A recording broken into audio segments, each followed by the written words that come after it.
To the urgent push for a way to treat the most severe coronavirus patients. Tonight here, Diane Sawyer reporting. She has a first look inside one New York hospital where they're working on an experimental procedure using the antibodies from those who have already recovered, potentially in patients still fighting this. It's going to take time, but the country's top infectious disease expert, Dr. Anthony Fauci, has already indicated antibodies could be a key part of this fight. Here's Diane reporting tonight, and like so many, she's from home. It's an experimental treatment and possibly hope for those hospitalized by severe illness until better treatments or a vaccine are within reach. Am I right? The antibodies of a recovering person can actually save the life of someone who's critically ill? That is the concept, Diane. If you give the plasma, a portion of the blood that contains the antibodies from someone recovering from an illness, a viral illness like COVID-19 or Ebola, it may help the patient overcome the disease. And so our plan is to infuse this into patients with moderate to severe illness who are in our hospital. They are hoping to start with just one case this weekend. And that among the people on their list to donate blood are in effect super donors who may have particularly high levels of antibodies. They tell us one donor could end up helping more than one patient.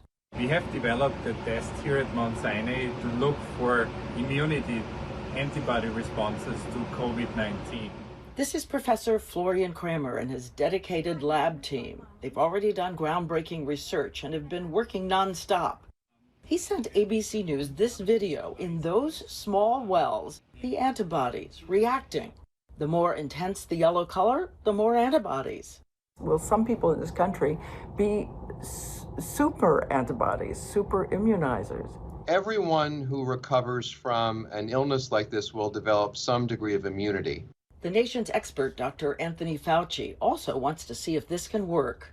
It's one of our top priorities. Already, the hospital has received thousands of offers to donate, but they tell us every donor has to have a documented positive test and be at least 21 days from their first symptoms. I think that it's beautiful if people who are recovering from the illness can, in the spirit of donation and helping others, that some of them will have that capacity by having very high levels of immunity.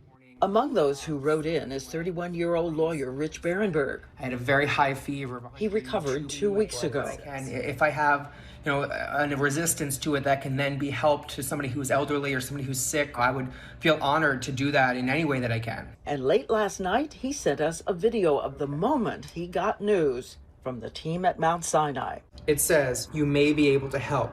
So David wanted to send the message that, of course, we don't know what the outcomes will be, but we do know that doctors and scientists at hospitals around the country are working on this. It's the place where hope meets hard science. And as soon as there are results, we'll be back in touch. All right, look forward to it, Diane. Thank you. Diane will stay on this. As soon as we hear if it's working, we'll bring it to you. Thanks, Diane. Hi, everyone. George Stephanopoulos here. Thanks for checking out the ABC News YouTube channel. If you'd like to get more videos, show highlights, and watch live event coverage, click on the right over here to subscribe to our channel. And don't forget to download the ABC News app for breaking news alerts. Thanks for watching.